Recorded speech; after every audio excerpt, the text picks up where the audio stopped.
Hola, ¿cómo están? Bienvenidos a una nueva edición de Entrevistas CNN, en donde hoy día vamos a conversar de un tema que quizás no se conversa mucho, quizás está un poco escondido y que afecta a hombres, pero por sobre todo a parejas que tratan de escribir una historia familiar, de construir familia, pero que lamentablemente se encuentran con una dificultad al momento de poder concebir el embarazo. Hablamos de la fertilidad masculina y por eso estamos hoy día en estudio con Felipe Pascual, quien es coach especializado en procesos de transformación personal y también fundador del programa Fertilidad Emocional. ¿Qué tal, Felipe?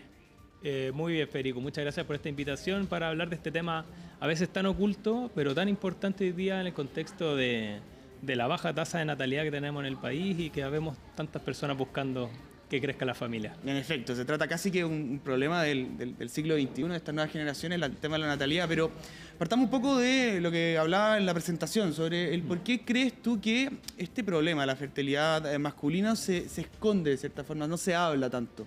Sí, yo creo que hay un tema cultural asociado a lo que significa ser hombre en la sociedad, proveer, mantener el apellido, ¿no es cierto? Es como la posición del hombre a nivel familiar y en general en los mundos donde se desenvuelve es de lograr cosas, ¿no es cierto? De avanzar, de ir concretando ciertos hitos que pareciera que vienen ya predefinidos para nosotros, como estudiar, encontrar una carrera o emprender, ¿no es cierto?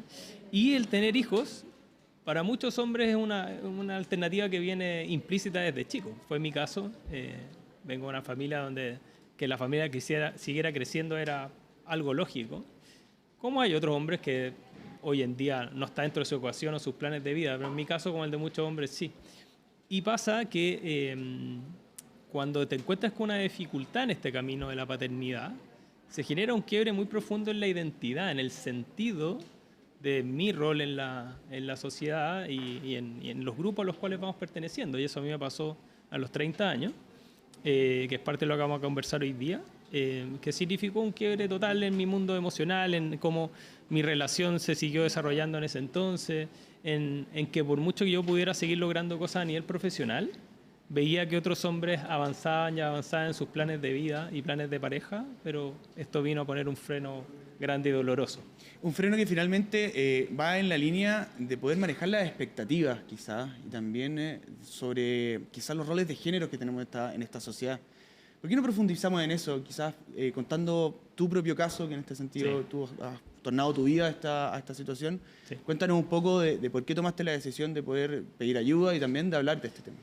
Súper, mira, yo desde muy chico vengo de una familia de inmigrantes españoles y había una frase que decía un tío mío, mis papás y otros, que era, mira, todo hombre en algún minuto de su vida tiene que cumplir con 3 grandes objetivos. Uno, sembrar un árbol, tener un hijo y escribir un libro.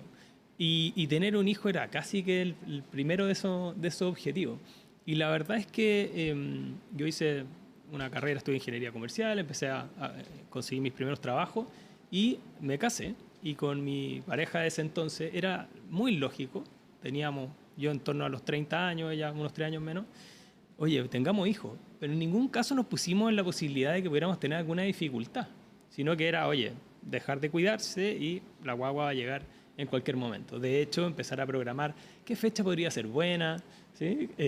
Y la verdad es que este embarazo empezaba a no aparecer, a no llegar, a pesar de intentos, y mis hermanos, mis amigos de colegio, todo el entorno empezaba a quedarse embarazado sin ninguna dificultad. Y hay una definición de la infertilidad que es súper relevante, Fede, que es, se entiende primero hoy día la infertilidad como una enfermedad que ocurre o que es diagnosticable después de un año de una pareja de tener relaciones sexuales periódicamente sin protección y no lograr un embarazo. Y la verdad es que se prolonga el tiempo. Y lo lógico desde estos secos culturales era, oye, ella debe tener un problema. Claro. Y tomamos la decisión de que ella fuera al doctor, fue todo perfecto, y el doctor dice, oye, que Felipe vaya, lo cual me pareció una locura. Pero dije, bueno, para dejarla a ella tranquila y al doctor tranquilo, me voy a ir a hacer un examen que se llama el espermiograma, que es una muestra de semen que se analiza la condición de fertilidad. Y la verdad es que es súper incómodo, digamos, socialmente hacerse ese examen. En ese momento, esto hace 15 años, no eran lugares muy protegidos, muy cuidados. De hecho, eran en una clínica. Yo vivía en Puerto Montt en esa época, Puerto Vara, y era en la sección de ginecología, lleno de mujeres, y yo tuve ahí que hacer este procedimiento. Pero no solo eso fue incómodo, sino que toparme después con este diagnóstico que decía infertilidad. Yo realmente no lo podía creer. Era primero negarlo, es decir, es imposible que me pueda estar pasando algo a mí, se equivocaron, lo cual quedó ratificado después. Con un par de semanas después viajé a Santiago y se ratificó el diagnóstico. Y se genera este quiebre de decir, ¿cómo voy a vivirme mi vida sin la posibilidad de ser papá cuando en verdad lo quiero? Porque hay doctores que me dijeron que jamás iba a poder y otros que me dijeron que iba a ser muy difícil. Y ahí surge un quiebre muy profundo a nivel de emociones.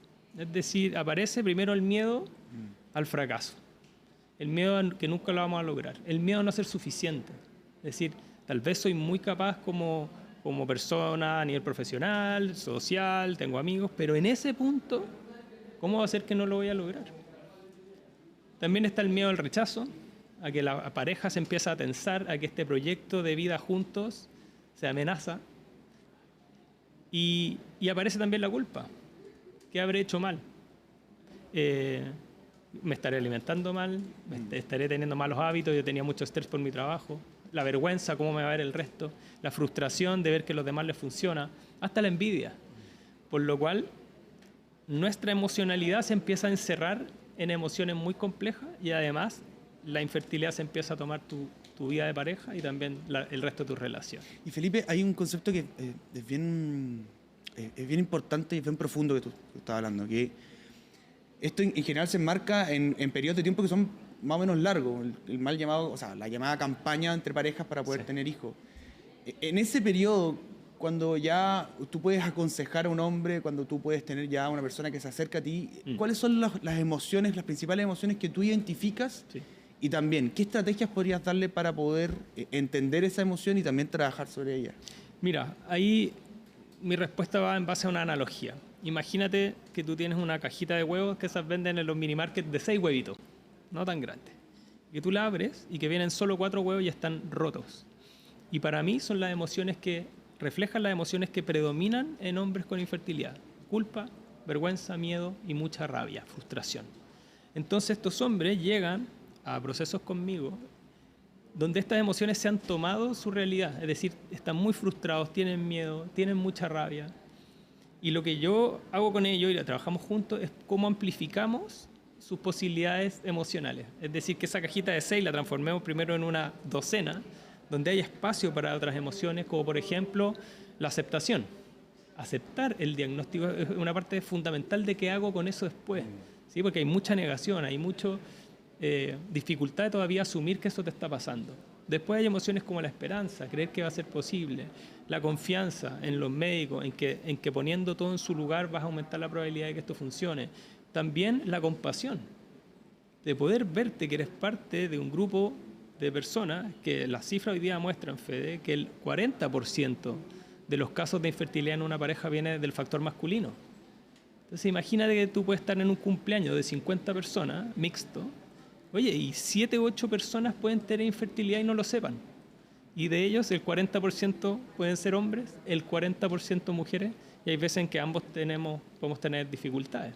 Entonces, lo que hacemos en los programas es que la persona pueda entender primero el mundo emocional en el que está, qué efectos tiene eso en su vida, pero ir incorporando otras posibilidades emocionales que hace que al final esta caja de huevos termine no de 12, sino que de 30, donde vamos poniendo hábitos alimenticios, hábitos de meditación, hábitos de conversar con otras personas, de abrir esto en confianza, de poder encontrarle un sentido a su vida, no solo desde la paternidad del proyecto de ser papá, sino que amplificarlo, que esa persona se sienta avanzando, progresando, agregando valor, y que su vida no se frenó, sino que vuelve a agarrar cierto vuelo, donde la paternidad sigue siendo importante, porque trabajo con personas que lo quieren seguir intentando, y que puedan transitar estos tratamientos desde un espacio emocional que les va a ayudar a que ojalá haya un éxito mayor. Y como última pregunta, Felipe, ¿en dónde entra el concepto de la adopción dentro de esta conversación? Sí, mira, esa es una gran pregunta que te agradezco que la traigas. La adopción es un camino, a mi juicio, destacable, maravilloso, admirable. Tengo amigos, parejas que atravesaron infertilidad y lamentablemente no lograron, con tratamientos de todo tipo, llegar definitivamente a ser padres y siguieron ese camino que es muy complejo, toma tiempo, tiene derivas judiciales, se somete a estudio a cada persona, a la pareja en general, porque el Estado es muy responsable de la entrega y de la unión, digamos, de parejas con niños y niñas que pueden ser adoptados. Es un camino que yo no llegué a tomar, siempre fue una alternativa posible hacia futuro, por eso es que no la conozco en detalle, pero sí sé que es un proceso complejo, pero quienes lo han vivido reflejan que es un camino maravilloso de ser padres de corazón, dicen ellos. De hecho, en mi cuenta de Instagram subí a propósito del Día del Padre, que fue unos días atrás acá en Chile y en toda Latinoamérica. Contaba un poquito mi testimonio. Mucha gente me decía, Felipe, ábrete a ser padre de corazón. Y había muchos testimonios de parejas que son padres ya de niños y niñas que tienen 30 años, ya fueron abuelos de estos hijos adoptivos, y la verdad es que es un camino muy bonito, muy posible. Solo que mi foco hoy día está en personas que están en tratamiento de fertilidad y lo quieren seguir intentando, porque gracias a Dios yo y mi pareja logramos ser papás hace 2 años y medio. Tenemos una hija preciosa que se llama Esperanza, que nos llena el corazón y que fue parte de un proceso de tratamiento in vitro. Pero todo lo que sufrimos a lo largo del proceso, que fueron 4 o 5 años de tratamiento, fuimos aprendiendo que era necesario no solo la ayuda médica, que en Chile hay doctores y doctoras muy preparadas para eso, sino que había un espacio para acompañar a las parejas y a las personas, hombres y mujeres, desde un punto de vista emocional. Porque si no, es muy difícil. Porque además la carga financiera asociada a estos tratamientos es muy alta. Por eso es importante visibilizarlo, conversarlo, traerlo a la mesa, para que más personas sepan antes si pueden ser infértiles o no. Y una vez que sean infértiles, que encuentren caminos de sostenerse en el proceso y también de que lo puedan financiar con más ayuda del Estado y más ayuda privada. Muchas gracias, Felipe.